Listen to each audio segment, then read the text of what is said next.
లూకాసు వార్తలో నలుగురు ధనవంతుల గురించి ధ్యానం చేస్తూ ఉంటున్నాం మనం.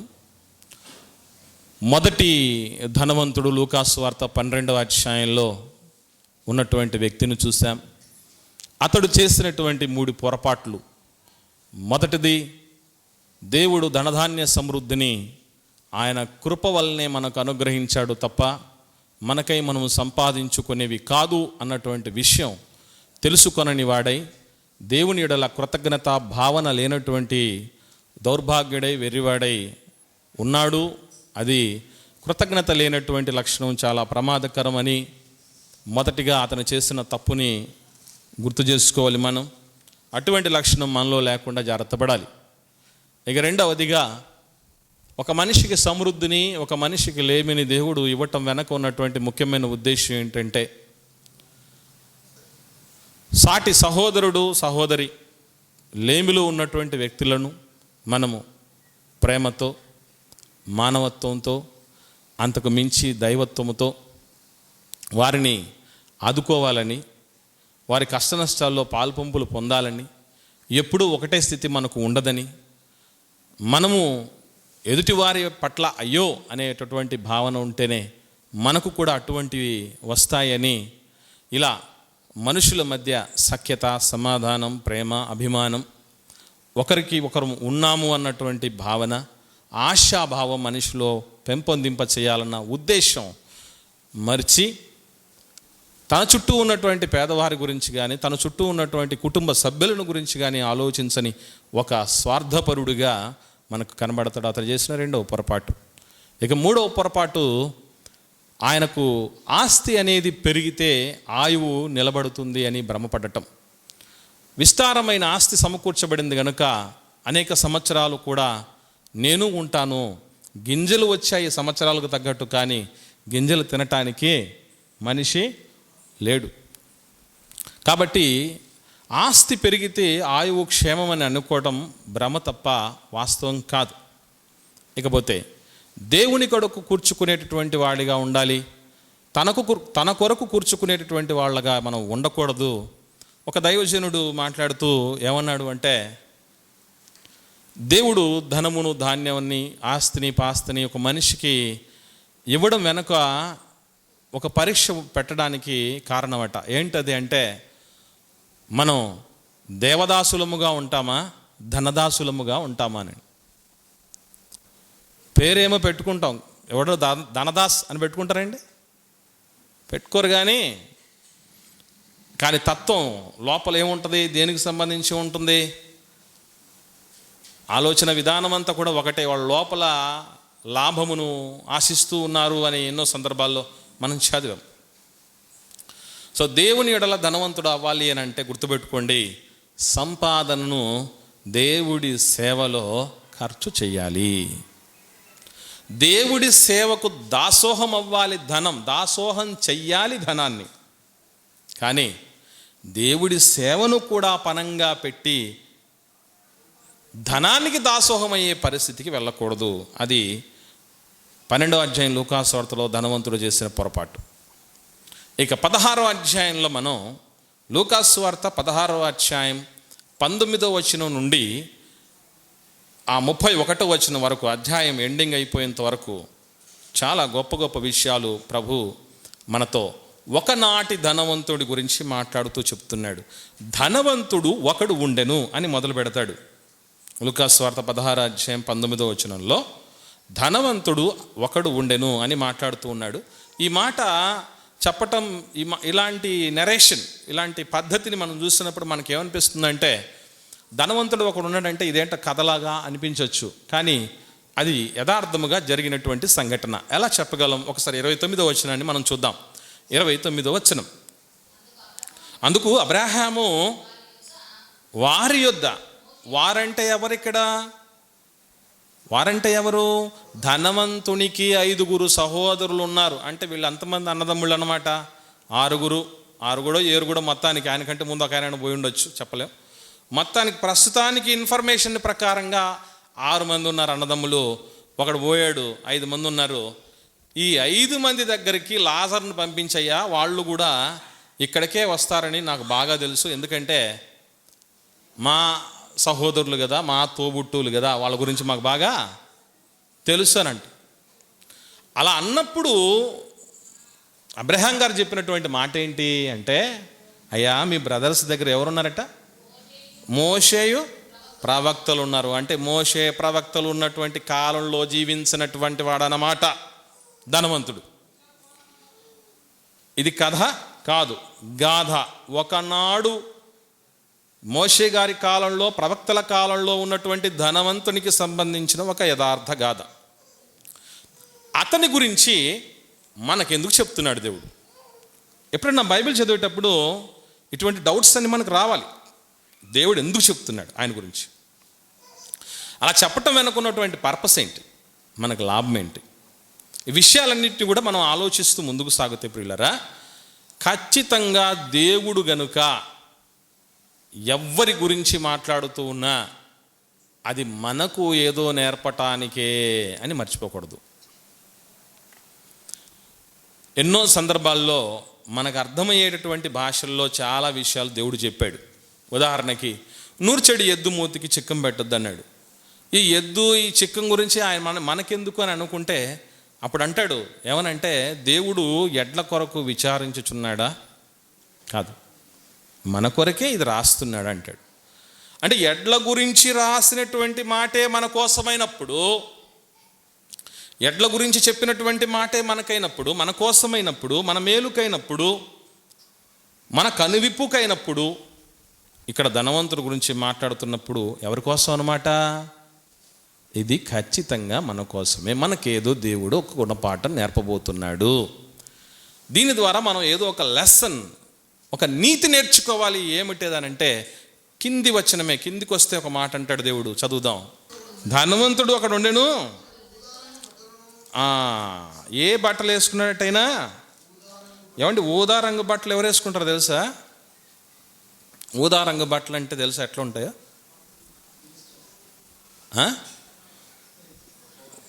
బ్లూ కలరు, రెడ్ కలర్ రెండింటిని మిక్స్ చేస్తే వచ్చేది పర్పుల్ కలర్. అంటే వంగపండు అంటామే మనం, వంగపూత రంగు అంటామే, అట్లాంటి బట్టలు. ఇవి ఎవరు వేసుకుంటారంటే ఒక్కసారి చూద్దాం. ఎస్తేరు గ్రంథం 8వ అధ్యాయం. ఎస్తేరు గ్రంథము 8వ అధ్యాయము 15వ వచనం చూద్దాం. అప్పుడు మొర్దెకై ఊదావర్ణమును, ఎవరివన్నమాటవి? ఊదావర్ణము, తెలుపు వర్ణమును గల రాజవస్త్రములు. ఇవి రాజులు ధరించేటివి. ఊదావర్ణం, ఊదా రంగు వస్త్రాలు, వీటినే ధూమ్రవర్ణ వస్త్రాలు అని కూడా చెప్పబడ్డాయి ప్రకటన గ్రంథంలో. ధూమ్రవర్ణం అన్నా, ఊదా రంగు వస్త్రాలన్నా ఎవడు పడితే వాడు వేసుకునేటివి కాదు ఇవి. ఎవరు ధరించేటివి రాయబడింది? రాజవస్త్రాలు. అంటే మోషే గారు కాలంలో ధనవంతుడు ఎట్లా ఉన్నాడు, వ్యవహరిస్తున్నాడు? ఒక రాజభోగం అనుభవిస్తున్నాడు. ఆయన అనుభవించటంలో పెద్ద మ్యాటర్ కాదులేండి, ఎందుకంటే ప్రపంచంలో ఎవడికి వాడు కింగు, అవునా కదా? నా రాజ్యానికి నేనే, నా సామ్రాజ్యానికి నేనే రాజును అని చెప్పుకుంటూ ఉంటారు. వాళ్ళతో పోల్చుకున్నప్పుడు ఈయన పెద్ద మ్యాటర్ ఏం కాదు.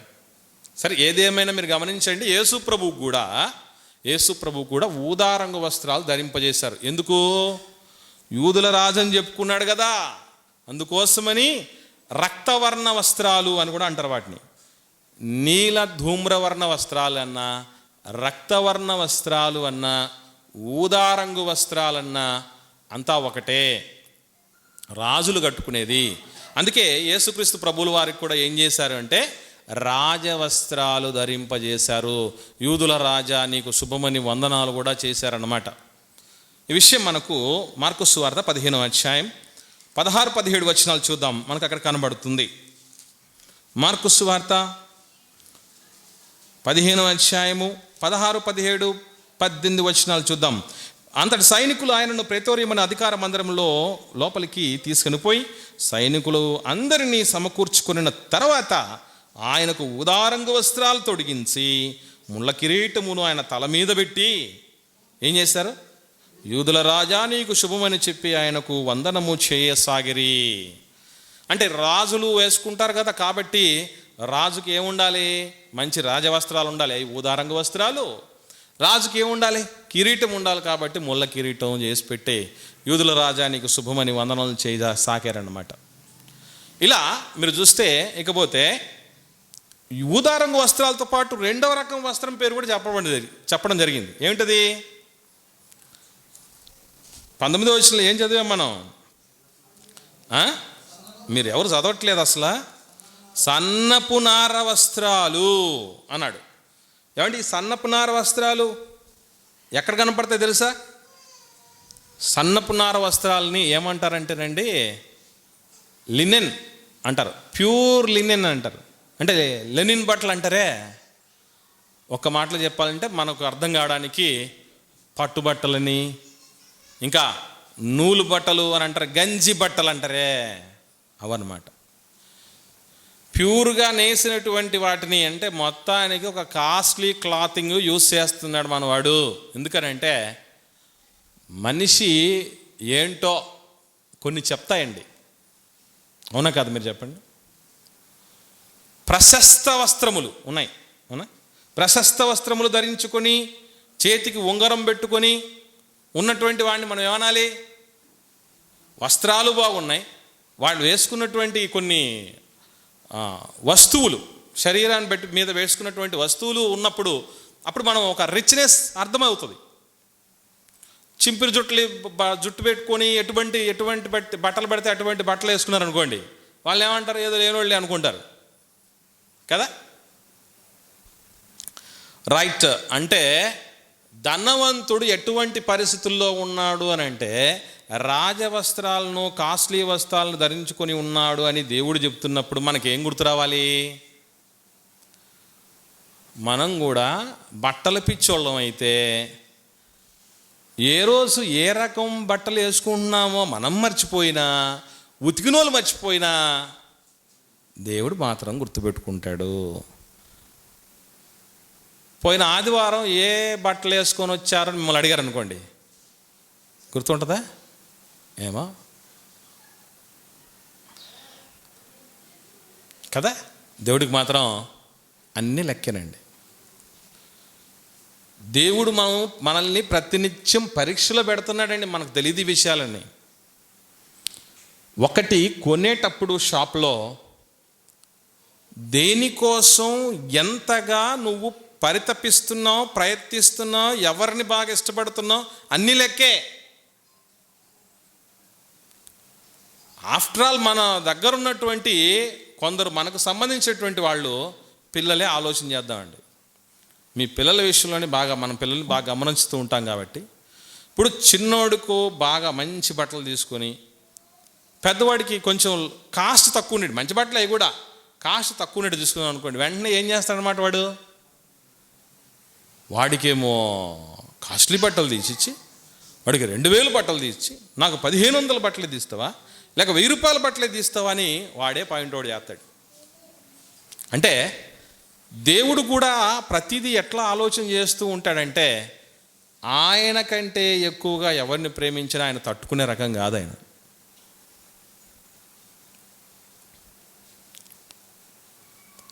ఇక్కడ మీరు చూస్తే ధనవంతుడు వేసుకున్నటువంటి బట్టల గురించి ఇంతగా దేవుడు చెబుతూ ఉంటే, మనలో గనుక పొరపాటున దేవుని పిల్లలైన వాళ్ళు గుర్తుపెట్టుకోండి, మనం వేసుకునే బట్టలు కాస్ట్లీ బట్టలు ఉండకూడదు.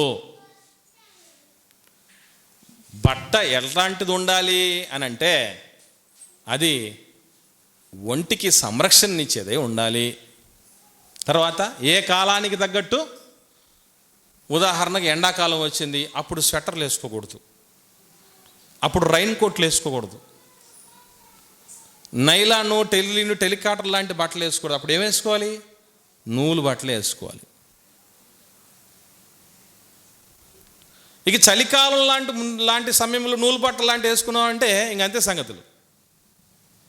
అంటే కాలానికి తగినటువంటి బట్టలు, దేహానికి సంరక్షణ ఇవ్వగలిగినటువంటి బట్టలు వేసుకుంటే చాలు. మనం ఈ బట్టల దగ్గరికి పోయినప్పుడు అండి కాలం తెలిసిరాదండి చాలామందికి. మీకు తెలుసో తెలీదు. షాపింగ్ పోతే, బట్టల షాపింగ్కి వెళ్తే ప్రపంచమే వస్త్రాలకు సంబంధించిందంట. మనం ఎట్లాంటి బట్టల్ని నేను ఇంతకుముందు చెప్పాను ఒకసారి, వైట్ బట్టల్ని మాత్రమే మెయింటైన్ చేయటం కూడా మామూలు విషయంగా తెలుసా మీకు? నాకు ఇప్పుడు ఇక్కడ తప్పడం లేదు కాబట్టి షర్ట్ వేసుకుంటున్నా, కలర్ షర్టు. ఇక్కడికి వచ్చేటప్పుడు ఏ షర్ట్తో వస్తాను గమనించారా మీరు ఎప్పుడన్నా? గమనించారా ఎవరన్నా? వైట్ షర్ట్తో వస్తా. ఎందుకంటే అక్కడ కెమెరా ఉండదు. ప్రతినిత్యం ప్రతి వారం తెల్ల బట్టలు వేసుకొని కనపడ్డాం అనుకోండి, ఇడిదే దెయ్యం అనుకుంటారు తప్ప దైవసేవకుడు అనుకోరు. అట్టటోళ్ళు కూడా ఉన్నారు లోకంలో. తప్పదు కాబట్టి షర్ట్లు ఎక్కువ ఉంటాయి నాకు. అందున 400, 500కు మించి ఖర్చు పెట్టను, అవసరం లేదు. అదేదో మిగిలితే దేవుడి పనికొస్తుంది కదా అనే ఆలోచన. నాకంటే కోటి రెట్లు గొప్ప వాళ్ళు ఉన్నారు మరి ప్రపంచంలో, అది గుర్తుపెట్టుకోండి. నేను అతిశయించట్లేదు. అసలు పౌలు గారు అయితే, నువ్వు వచ్చేటప్పుడు నేను ఒక షర్టు అంగీ మర్చిపోయాను, అది బట్టరా బాబు అంటాడు. అంగీ గురించి ఎందుకు చెప్పాలి? ఆయనకు ఉన్నవే తక్కువ, దేవుడి పనిలో పడి ఉన్నది కూడా మర్చిపోయాడు. నేను కూడా అప్పుడప్పుడు ఎక్కడికైనా పోతున్నప్పుడు ఏదో ఒకటి మర్చిపోతూ ఉంటా. మాలాంటోడు కాదు పౌలు గారు, పాపం ఆయన చాలా తక్కువ, అందుకే తీసుకురామంటాడు. మేమైతే వాళ్ళు చెప్పేంత వరకు అసలు మర్చిపోతాం, గుర్తే రాదు మాకు. బట్టల గురించి చింతించనేలా అన్నాడు ప్రభు. ఈ చింత ఎంతవరకు పోయింది చెప్పమంటారా? మ్యాచింగ్ బట్టలు అనేటివి వచ్చాయండి. ఇప్పుడు ఏమొచ్చింది తెలుసా? మ్యాచింగ్ మాస్క్ కూడా వచ్చింది. For your kind information, mask. భర్తను ఏమండి మీరు మార్కెట్కి వెళ్ళినప్పుడు అన్ని రకాల మాస్కులు తీసుకురండి అని చెప్పిందంట వాళ్ళ ఆవిడ. ఎందుకు? నువ్వు ఒకదానివి కదా ఒక మాస్క్ తీసుకొస్తానని అంటే, మ్యాచింగ్ కోసం కావాలి మాస్కులు. మాస్క్ ఎందుకు వేసుకోవాలో తెలీదు. బట్టల్లో కూడా రండి, ఒకప్పుడు పరిస్థితి మీరు చూడండి, ఏదైనా చినిగిపోయిన బట్టలు వేసుకొచ్చారనుకోండి, అప్పుడేంటి నామూషి. ఇప్పుడు ఫ్యాషన్. మోకాల దగ్గర జరగాలి, తొడల దగ్గర జిరిగిపోయి ఉంటాయి. ఎంత జినిగితే అంత ఫ్యాషన్ ఇప్పుడు. తర్వాత ఒకప్పుడు కలర్ పోయి ఉంటారండి. అప్పుడప్పుడు సోడా పొడిలో ఎక్కువ వేయటమో, లేకపోతే ఎక్కువసేపు నానబెట్టమో, లేకపోతే నాసిరకం బట్టలో వేసినప్పుడు నానబెట్టినప్పుడు కలర్ ఫేడ్ అయిపోయి ఉంటాయి కదా. ఆ ఫేడ్ అయిపోయిన బట్టలు వేసుకుపోతే నామూషి. అసలు కలర్ పోయిన బట్టలు వేసుకొచ్చాడు రైడ్ అనేవాళ్ళు మన చిన్నప్పుడు. ఇప్పుడేంటి? ఇటు జీన్స్ ప్యాంట్లు మీరు చూడండి ఎట్లా ఉంటుందో తెలుసా అండి. అది చూస్తే ఆ ప్యాంట్లు ఏవో పాపం పేదవాడేమో అనిపిస్తుంది చూస్తే. అక్కడ ఎక్కడ పడితే అక్కడ ఫేడ్ అయిపోయి ఉంటాయి. అదేంటి ఇప్పుడు ఫేడ్ అయిపోయినట్టు అరిగి మరి తీసుకుంటున్నారట. ఫేడ్ అయిపోయినట్టు కావాలి బ్రదర్, చినిగిపోయినట్టు కావాలి. షోరూమ్కి వెళ్ళి మరి చినిగిపోయిన బట్టలు కొనుక్కోవట్ల స్పెషలిస్టులు అయిపోయారు మనుషులు ఇప్పుడు. ఎంత బాధాకరం అండి ఇది. మళ్ళీ కాస్ట్ ఎక్కువ, చింపేసా కదా అని. చింపేసిన వాటికి కాస్ట్ ఎక్కువ, డిమాండ్ ఎక్కువ. ఎంత దారుణమైన పరిస్థితి అండి. దీంట్లో ఎన్నో రకాల ఫ్యాషన్స్గా ఉండాలని మీకు ఒకసారి చెప్పాను అనుకుంటాను. బట్టలు కూడా వెరైటీగా కుట్టించుకోవాలని చెప్పేసి ఒకడు ఏం చేశాడంటే, అబ్బాయి వెనక వైపు పెట్టుకున్నాడట గుండీలు, బటన్స్ అంతా వెనక, అంటే వీపుకు ఎట్ట పెట్టుకున్నాడేమో మరి. ఏం లేదు, ముందే వేసేసుకొని గుండీలన్నీ పైనుంచి కిందకి వేసేసుకుంటాడు అంతే. ఫ్యాషన్. సరే ఇటు పోతూ ఒకసారి ఒకరోజు రాత్రి ఏం చేశాడంటే, ఒక చిన్న గుంటలో పడ్డాడు. రాత్రిలో మూలుగులు వస్తున్నాయి. ఎవడో నాలంటాడు పోయి తడిమాడు. తడమగానే పైన గుండెలు కనపడుతున్నాయి, తల ఏమో కిందికుంది. అమ్మ గుండీలు పైకున్నాయి, తల కిందికుంది, తల తిరిగిపోయింది అని చెప్పి తల తిప్పేశాడు. అంటే బాగున్న తలను కాస్త తిరిగిపోయేటట్టు చేసుకోవటంలో స్పెషలిస్టులు అనమాట. దేవుడు ప్రతి చిన్న వాటి విషయంలో కూడా జాగ్రత్త పడండి అని చెప్పడానికి ఎన్ని ఆలోచనలు చేస్తున్నాడు మీరు ఒకసారి చూడండి. మనం ఏం చేస్తాం తెలుసా, చదివేటప్పుడు ధనవంతుడు ఒకడు ఉండను, అతడు ఉదారంగ వస్త్రములు సన్నపనార వస్త్రములు ధరించుకొని చూడండి, అయిపోయింది. ప్రతి దినము ఏం చేస్తాడట? రైట్. ఇప్పుడు మీకు ఒక ప్రశ్న, సుఖపడడం తప్ప? సుఖపడటం తప్పంటారా? ఇప్పుడు దేవుడు అక్కడ నేరారోపణ చేస్తున్నట్టు రాయించాడంటారా, లేకపోతే మనకి ఏదన్నా విషయం చెప్పాలనుకుంటున్నాడా? ఏదో ఇన్ఫర్మేషన్ ఇస్తున్నట్టుగా ఉంది, నేరం మోపుతున్నట్టు ఉంది ఆయన మీద. ఏం చేస్తున్నట్టు ఉంది చెప్పండి మీకు? అరే ప్రతిరోజు సుఖపడుతున్నాడు రా అన్నట్లేదు. అంటే ఏం చేస్తున్నట్టు? కంప్లైంట్, అంతేనా? ఫిర్యాదు చేస్తున్నట్టుంది ఆయన మీద. ఇప్పుడు ఆలోచన చేయండి, సుఖపడ్డం తప్ప? మీకు తెలిసినే చెప్పండి. సుఖపడ్డం తప్ప ఒప్ప చెప్పండి. ఏమ్మా చెప్పండి, బ్రదర్స్ సిస్టర్ ఇద్దరు చెప్పండి. సుఖపడ్డం తప్ప అంటారా? 100% కాదు.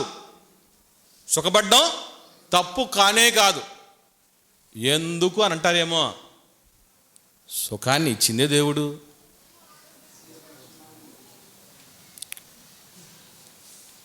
ఆహారం తింటే సుఖం వస్తా రాదా?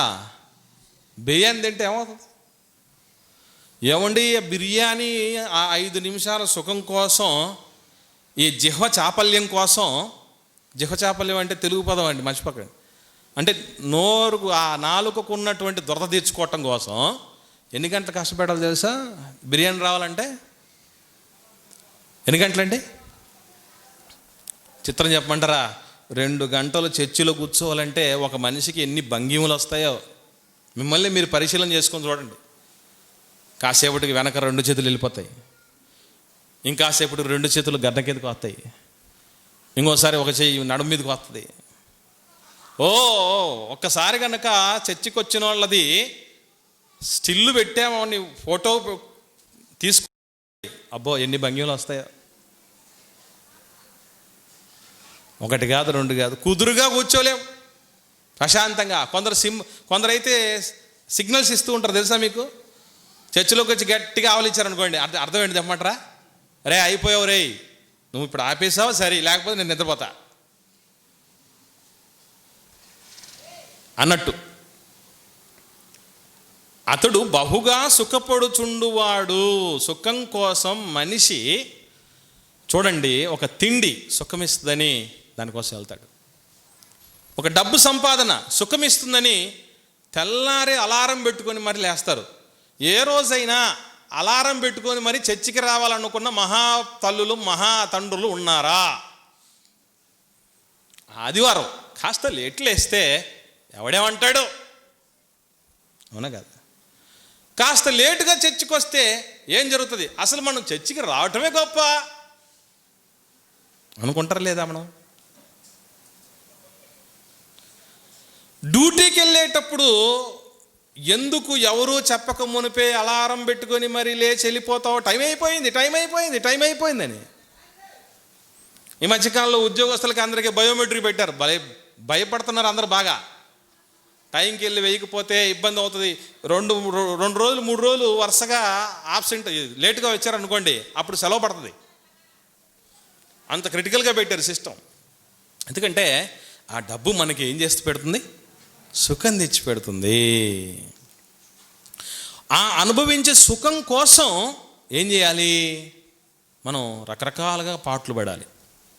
ఏది ఏమైనా తిండైనా, భార్యనైనా, భర్తనైనా, పిల్లలనైనా, తల్లిదండ్రులనైనా, మన చుట్టూ ఉన్నటువంటి ఆత్మీయులైనా, బంధువులైనా, మిత్రులైనా, శ్రేయోభిలాషులైనా మన సుఖం కోసమే దేవుడిచ్చాడు. అయితే ఇతడు విషయంలో దేవుడు నేరారోపణ చేయటం వెనుకున్న ఉద్దేశం ఏంటంటే, ఒక్కరోజు కాకపోతే ఇంకొక రోజైనా సరే తన సుఖం కాకుండా వేరే విషయాలు ఏమైనా ఆలోచిస్తాడేమో, వేరే బాధ్యతల గురించి ఏమైనా ఆలోచిస్తాడేమో అని చూస్తూ ఉన్నాడు దేవుడు. కానీ ప్రతిరోజు అని చెప్పడం చూడండి. ప్రతి దినము బహుగా సుఖపడ్డమా? ఏమంటే మనలో మన మాట, మీకు రోజు సుఖపడితే ఎప్పుడైనా బోర్ కొడుతుందా? రోజు సుఖపడుతున్నామండి మనం, మీకు ఎప్పుడైనా బోర్ అనిపించిందా? సుఖానికి ఉన్న పవర్ ఏంటి చెప్పమంటారా? రోజు సుఖపడినా అది ఇంకా కావాలంటుంది. ఓ సుఖమా నీకు ఇంక ఏం కావాలి అని అడిగితే ఇంకా కావాలరా అంటుంది అది. గాలి వేయినప్పుడు విసనకర్ర చాలే అనే పరిస్థితి. తర్వాత నెక్స్ట్ ఏంటి? ఫ్యాను. దాని తర్వాత ఫ్యాను ఎండాకాలం కూడా కష్టమైపోతుంది. కూలర్. ఈ కూలర్ వల్ల కూడా చాలా ఇబ్బంది అవుతుంది. ఏసీ ఒక గదిలోనేనా? Central AC. ఏమండి గుర్తుపెట్టుకోండి. అలాగని ఇప్పుడు కాలంలో ఏసీ అనేది నీడ్ అయింది, అవసరమైంది. ఏసీలో ఉన్నా కూడా దేవుడి కోసం పరితపిస్తూ నిద్ర పట్టని వాళ్ళు ఎవరన్నా ఉంటారంటారా? చాలా కష్టం.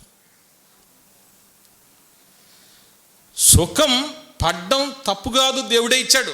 కానీ నేను పుట్టిందే సుఖపడ్డం కోసం, నేను ప్రతిరోజు బహుగా సుఖపడ్డానికి అనుకుంటే ఒక రోజు వస్తుంది మన జీవితంలో.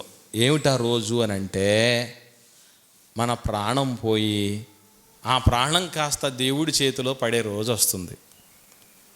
ధనవంతుడికి దేవుడి చేతిలో ఆ ప్రాణం పడేంత వరకు ఏ ప్రాబ్లం లేకుండా సాఫీగా జరిగిపోయింది. ప్రతిరోజు ఏ రోజైనా సరే సుఖంగానే గడిచింది.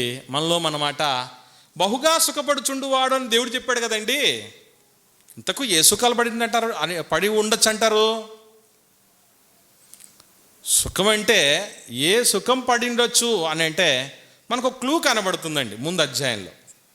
లూకాసు సువార్త 15వ అధ్యాయం 30వ వచనం చూద్దాం. అందులో ఒక క్లూ ఉంది చూడండి. లూకాసు సువార్త 15వ అధ్యాయం 30వ వచనంలో, అయితే నీ ఆస్తిని వేశ్యలతో తినివేశాడు నీ చిన్న కుమారుడు. చాలామంది పెద్ద కుమారుడు గురించి ఫోకస్ చేయరండి. తండ్రి దగ్గర ఉండి తప్పిపోయిన కుమారుడు ఎవరన్నా ఉంటే వాడు పెద్ద కొడుకే. చిన్న కొడుకు గురించి ఫోకస్ చేస్తూ తండ్రి దగ్గర నుండి మరీ చెడిపోయినటువంటి కొడుకుని ఫోకస్ చేయలేకపోయాం. తండ్రి దగ్గర ఉండి తప్పిపోయిన పెద్ద కుమారుడు అని పాట ఉంది. టైం ఉన్నప్పుడు మాట్లాడదాం.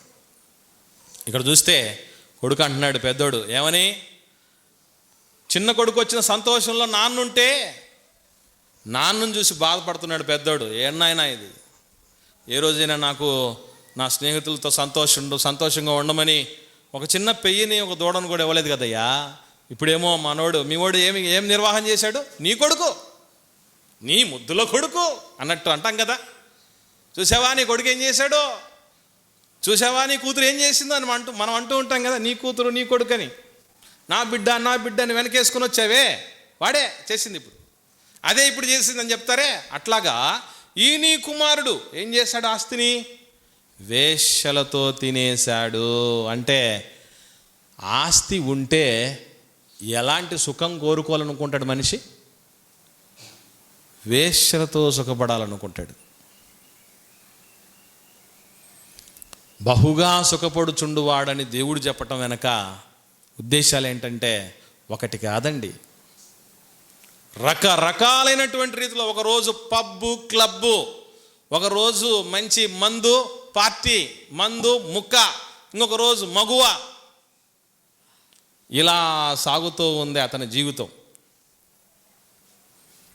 ఏమండి ఇట్లా బతికితే, ఫర్ యువర్ కైండ్ ఇన్ఫర్మేషన్, మనిషి తొందరగా చచ్చిపోవటానికి ఒకానొక కారణం ఏంటో తెలుసా? ఇలా ప్రతిరోజు సుఖపడ్డం కూడా. సార్ నాకు తిన్నది అరగట్లేదు సార్, నిద్ర సరిగ్గా పడట్లేదు అని మీరు కనుక డాక్టర్ గారి దగ్గరికి వెళ్తే ఆయన ఏమంటాడు తెలుసా అండి? ఏమంటాడు మొదటి మాట, నువ్వు రోజు చెమటోడుస్తున్నావా లేదా అయ్యయ్యో అస్సలు చెమటే బయటికి రాకూడదని నేను చాలా చాలా ప్లాన్స్ చేసుకున్నానండి, ఆ ఒక్కటి అడక్కండి అని అనుకోండి. అయితే టికెట్ రెడీ చేసుకోండి అంటాడు ఆయన. అందుకే లాజర్తో పోటీపడి మరి మన వెంటనే వచ్చాడు మనోడు. లాజర్ చచ్చిపోయాడు. లాజర్ చనిపోవడానికి కారణం ఒకటి ఉంది, తొందరగా ఏం లేదు కాబట్టి. తిండి సరిగా దొరకట్లేదు, ఆరోగ్యం లేదు, సంరక్షణ లేదు, ఆదరణ లేదు. చచ్చిపోయాడంటే అవకాశం. మనవాడు కూడా చనిపోయి పాతి పెట్టబడ్డాడట. ఆ తర్వాత జరుగుతున్నటువంటి విషయాలు చెప్తున్నాడు దేవుడు. ఈ ధనవంతుడి విషయంలో దేవుడు చెప్తున్న మనల్ని మేలు కోరి చెప్తున్న మంచి విషయాలు ఏంటో తెలుసా అండి? మరణం తర్వాత ఏం జరుగుతుంది? చాలామందికి ఇది మిస్టరీ. మృత్యువు తర్వాత ఏం జరుగుతుంది అనేది ఒక మిస్టరీ. అందుకే ఒక్కొక్కడు దేవుడికి వచ్చింది మాట వాడు వాగుతూ ఉంటాడు. ఏమని? గాలిలో కలిసిపోయింది, మట్టిలో కలిసిపోయింది అంటాడు. అంటే లోపల గొంతులో ఉన్నది గాలి అనుకుంటున్నావా? ఎంత చీపుగా చేశారండి గాలి. మరి పోయిన గాలిని తీసుకురా, మరి కొట్టు, గాలి పంపుతో గాలి కొట్టి మరి తీసుకొస్తే మా పని చేస్తాయి. అప్పుడు కళ్ళు ఒళ్ళు పని చేస్తాయండి. గాలి మాటలు మాట్లాడేవాళ్ళు ఉంటారు. తర్వాత కోరికలు తిరగ చచ్చిపోతే ప్రేతాత్మలు అవుతారట. మీకు ఒక విషయం చెప్పాలి. ఇప్పుడు ధనవంతుడి కోరికలు తీరుంటాయి అంటారా? మీరు చెప్పండి. ధనవంతుడి కోరికలు తీరుంటాయండి? అవకాశం ఉందంటారా? ధనవంతుడిదేం కర్మ, కాటికి కాలు చాచుకున్న ముసలోళ్ళ కోరికలు కూడా తీరుండవు. ఎవరైనా మీరు అడుగు చూడండి, నీకేమన్నా కోరికలు ఉన్నాయా తాత, నీకేమన్నా కోరికలు ఉన్నాయా అవ్వ అని అడగండి. నాకే కోరికలు లేవు నాయనా అని అంటారా? కాదు. కనీసం సావాలని నిన్న ఉంది కోరిక, అది కూడా కోరికే కదా. అర్థమవుతుందా? అప్పుడప్పుడు ముసలాయన్ని ఆట పట్టించాలని, తాత ఊరికే ఉన్నావు కదా పెళ్లి చేసుకోకూడదా అన్నావు అనుకోండి ఎవరన్నా. అప్పుడు ఆయన ఏమంటాడంటే, నాకెవరు ఇస్తారు నాయనా అంటాడు. నాకెందుకు నాయనా పెళ్ళి అనడు. నాకెవరు ఇస్తారు నాయనా అంటే ఇస్తే చేసుకుంటావా? ఇట్లాగా కోరికలు తీరక చచ్చిపోయేటటువంటి వాళ్ళు ఏమవుతారట? ప్రేతాత్మలు. అంటే ఇప్పుడు భూమి మీద పాపులేషన్ జనాభా, ప్రపంచ జనాభా 750 కోట్ల మంది ఉన్నారు. చచ్చిపోయిన వాళ్ళు ఎక్కువ, బతుకున్న వాళ్ళు ఎక్కువ చెప్పండి. ఇప్పుడు చచ్చిపోయిన వాళ్ళే ఎక్కువ. అంటే వీళ్ళందరూ కోరిక తీరిన వాళ్ళే కదా. వీళ్ళందరూ ఏమవ్వాలి? ప్రేతాత్మలు అవ్వాలి. మనకంటే ఎక్కువ ఉన్నోళ్ళు మనందరికి కనపడాలి కదా. కానీ వాటికి మళ్ళీ టైమింగ్ పెట్టారు. ఎప్పుడు పడితే అప్పుడు కనపడ, వాటికి సెలబ్రిటీలు కదా అవి. దెయ్యాలు కూడా సెలబ్రిటీలు, టైం మెయింటైన్ చేస్తాయి అవి. ఎవడైనా టైం పంక్చువాలిటీ లేకపోవచ్చు. టైం పంక్చువాలిటీ లేని భారతదేశంలో కూడా అర్ధరాత్రి 12 గంటలకే వస్తాయట. చిత్రం ఏంటి తెలుసా? మగోళ్ళు చచ్చిపోయినా, ఆడోళ్ళు చచ్చిపోయినా, అటు ఇటు గణాలు చచ్చిపోయినా, అందరూ ఎప్పుడైనా నాకు ఒక దెయ్యం కనపడింది, పెద్ద పెద్ద మీసాలతో కనపడింది, ఇంత పొడుగు గడ్డం ఉంది అని ఎప్పుడైనా చెప్పింది చూసారా? ఎట్లుంటుందట? తలలో మల్లెపూలు, అంటే దెయ్యానికి మల్లెపూలు ఇష్టం, వేరే పూలు ఇష్టం లేదా? తర్వాత మ్యాచింగ్ చీర, మ్యాచింగ్ జాకెట్, మ్యాచింగ్ గజ్జెలు. చచ్చిపోయిన తర్వాత జెండర్ ఎవరన్నా మారుస్తారండి? వీళ్ళందరికీ ఎవరు చచ్చిపోయినా కూడా, ముసలోడు చచ్చిపోయినా, ముతకోడు చచ్చిపోయినా, ఎవరు చచ్చిపోయినా కూడా మొత్తం ఆడవాళ్ళు అవుతారట. దేవదూతలకు కూడా మనం అప్పుడప్పుడు వేస్తాం. క్రిస్మస్ రాబోతుంది కదా, దేవదూతలకు వేషం వేయాలని చూస్తాం. ఏ వేషం వేస్తామండి? దేవదూతలుగా మోపిల్లోళ్ళని ఎప్పుడైనా పెట్టిన చూసారా? మీసాలు గడ్డం ఉన్న వాళ్ళు దేవదూత అంటే, దేవదూతలు అంటే ఏం అర్థం? ఏమనుకున్నారు? ఆడవాళ్లే దేవదూతలు, ఆడవాళ్లే దెయ్యాలు.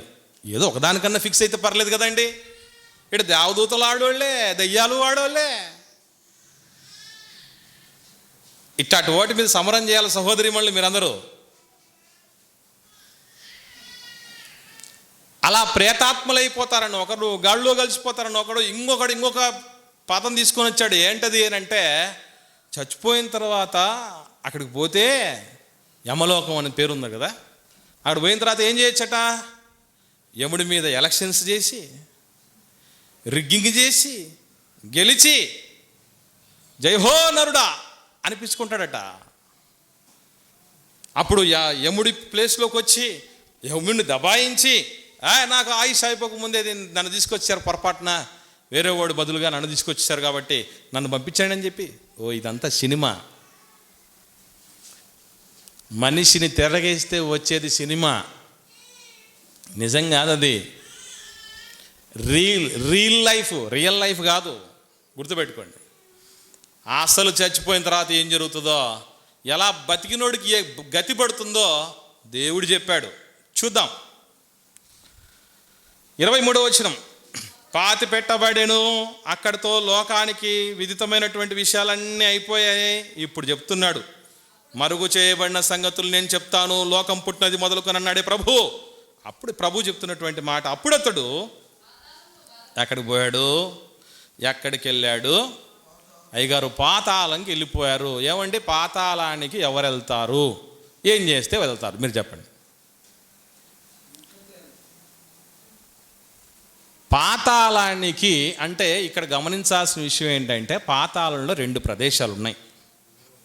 ఒకటి యాతన పొందే స్థలం, 2 నెమ్మది పొందే స్థలం. ఇప్పుడు చెప్పండి, పాతాళములో యాతన పొందడానికి ఎవరు వెళ్తారు? ఏం చేస్తే వెళ్తారు? పాతాళంలో యాతన పొందటానికి ఏం చేయాల్సిన పని లేదు. గుర్తుపెట్టుకోండి, మన ఇష్టం వచ్చినట్టు బతికే చాలు. మనం ఇష్టం వచ్చినట్టు బతకడంలో ఏం తీసుకుంటాం ముందుగా? అది కూడా చెప్పాడు. కుమారుడా, నీవు నీ జీవిత కాలమందు నీకు ఇష్టం వచ్చినట్టు బతికావు, అందుకే ఇక్కడికి వచ్చావు అన్నాడు ఆయన. మనిషి జీవితం ఎవడి ఇష్టం వచ్చినట్టు వాడు బతకటానికి కాదు అని ఈ ధనవంతుని జీవితం చెప్తోంది ప్రియులారా.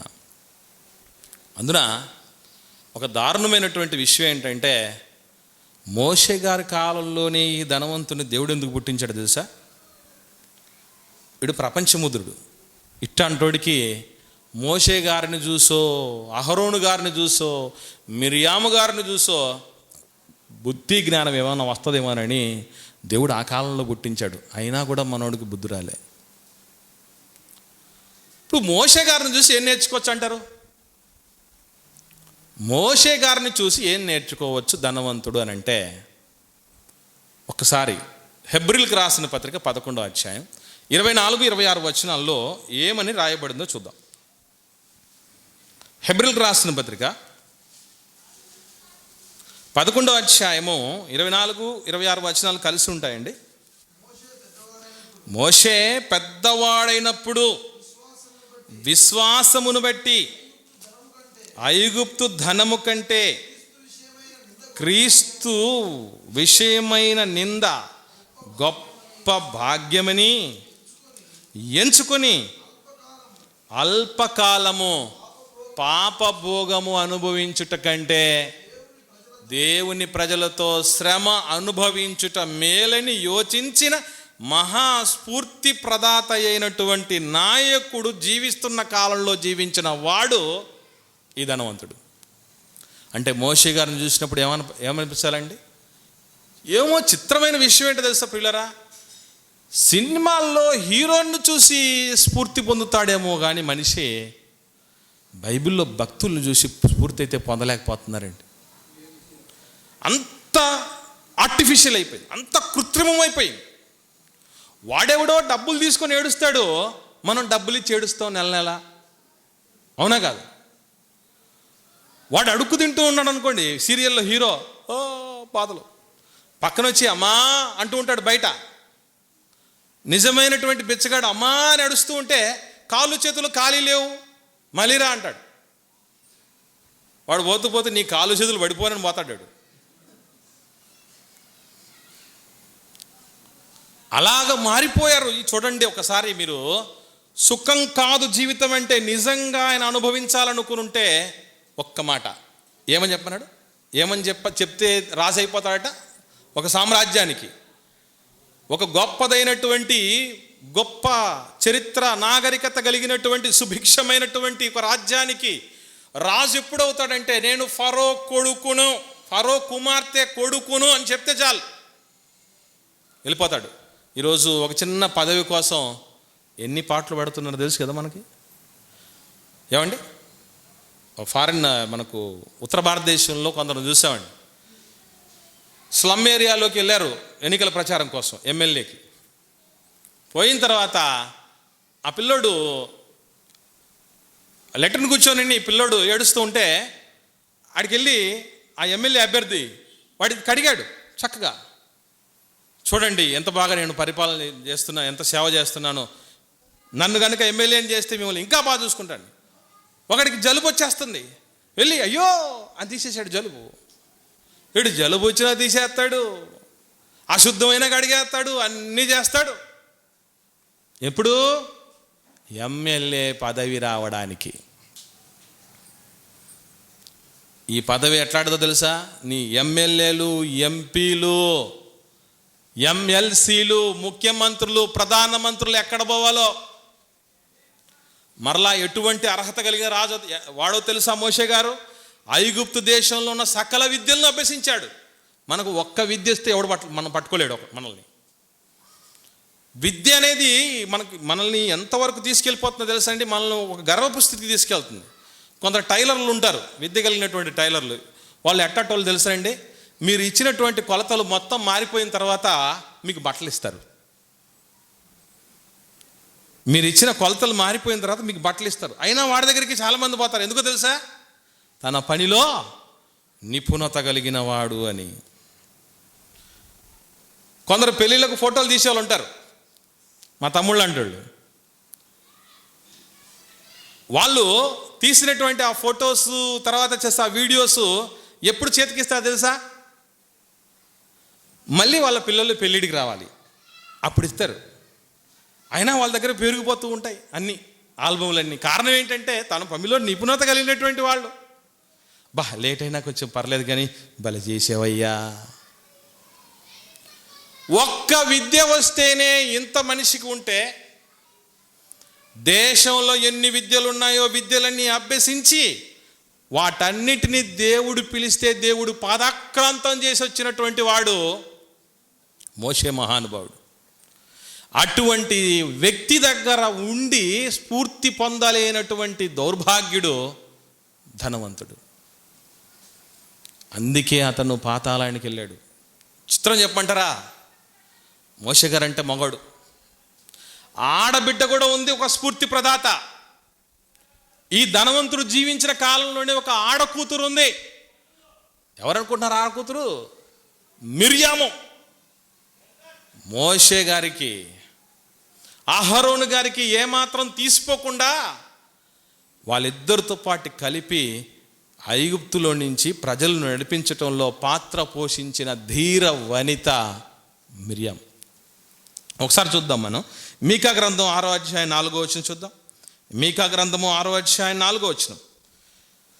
ఐగుప్తు దేశములో నుండి నేను మిమ్మును రప్పించి తిని, దాసగృహములో నుండి మిమ్మును విమోచించి తిని, మిమ్మును నడిపించుటకై మోషే, అహరోను, మిర్యాములను పంపించి తిని. నడిపించటానికి, నాయకులుగా ముందుండి నడిపించటానికి సహోదరులతో ఏమాత్రం తీసిపోకుండా మిర్యాము నిలబడింది. అంత గొప్ప స్ఫూర్తి ప్రదాత. ఒక ఆడకూతురు ఉన్నా కూడా ఆడకూతురు నుంచి కూడా స్ఫూర్తి పొందలేని దౌర్భాగ్యుడు ఈ ధనవంతుడు. ధనం అనేది, సుఖం అనేది మనిషికి వచ్చి పడితే మొట్టమొదటిగా చేసే పెద్ద పొరపాటు ఏంటో తెలుసా అండి? మనిషి దేవుణ్ణి మర్చిపోతాడు. ఇప్పుడు పాతాళంలోకి ఎందుకు వెళ్ళాడు చెప్పమంటారా? ఒకసారి చూడండి, కీర్తన గ్రంథం 9వ కీర్తన 17వ వచనం. 9వ కీర్తన 17వ వచనం చూడండి. 9వ కీర్తన 17వ వచనం. దుష్టులు దేవుణ్ణి మరచు జనులందరూ. దేవుణ్ణి మరచిపోయినటువంటి వాడు. ఎందుకు మరిచాడు? ఎవరు మరిపించారు ఇతన్ని? అతని డబ్బు మరిపించింది ఆయన్ని. ఆ డబ్బు ద్వారా వచ్చే సుఖం మరిపించింది ఆయన్ని. అతని వ్యసనం అతన్ని మరిపించింది. శరీరానుసారులు దేవుని ధర్మశాస్త్రానికి లోబడరు, దేవుణ్ణి చిత్తానికి, దేవుణ్ణి సంతోష పెట్టలేరు అని రాయబడింది బైబిల్లో. అలా శరీరమును అనుసరించి, సుఖమును అనుసరించి, ధనమును నమ్ముకొని పాడైపోయినటువంటి వాడండి.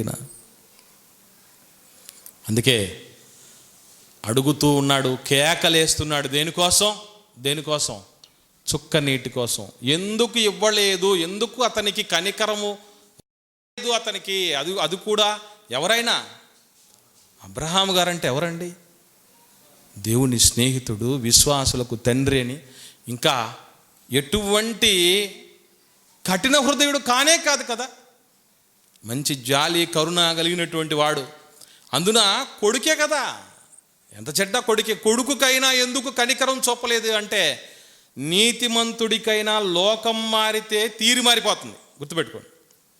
లోకం మారిందో, భూమి మీద బతుకున్నంత వరకు నీతిమంతుడైనటువంటి వాడు, భక్తుడైనటువంటి వాడు, భక్తురాళ్ళు అందరూ కూడా, నాన్న మీ బిడ్డలందరూ మారాలి తండ్రి, వాళ్ళు మారమనసు పొందాలి, ఏదో ఒక రూపేనా వాళ్లకు ఏదో ఒక అవకాశాన్ని ఇవ్వనైనా వాళ్ళు మారడానికి, నీకు దగ్గర చేయడానికని మనం దేవుడి దగ్గర ప్రార్థన చేస్తూ ఉంటారు, ఉపవాసాలు చేస్తూ ఉంటారు, వాళ్ళకి ఎన్నో రీతిలుగా దేవుడు చెప్తూ ఉంటారు. కానీ ఒక్కసారి లోకం మారిందో, ఏమడిగారు తెలుసా? ప్రకటన గ్రంథంలో మనం చూసాం, నాథా, సత్యస్వరూపి, పరిశుద్ధుడా, ఇంకా ఎంతకాలం ఆగుతావయ్యా? వాళ్ళు మారరు నాయనా. నువ్వు ఎన్ని అవకాశాలు ఇచ్చినా వాళ్ళు మారరు. డబ్బులు పెంచినా మారరు, స్థాయి పెంచినా మారరు, ఆరోగ్యం ఇచ్చినా మారడు, ఆత్మీయతనిచ్చినా మారడు, అవకాశాలు ఇచ్చినా మారరు, సత్యవాకుల్నిచ్చినా మారరు, సంఘం ఇచ్చినా, సహవాసం ఇచ్చినా, ఎన్ని చేసినా, ఎంత బలపరిచినా వాళ్ళు మారరు నాయన. చంపేసే వాళ్ళని తీసే ఈ లోకాన్ని అని దేవుడి దగ్గరికి వెళ్ళి అడుగుతున్నారు. భూమి మీద ఉన్నప్పుడు మనలాంటి వాళ్ళు ఎందరో మార్పులు చెందటానికి రాత్రనక పగలనక కష్టపడినటువంటి వాళ్ళే. కానీ లోకం మారితే తత్వం మారిపోయింది.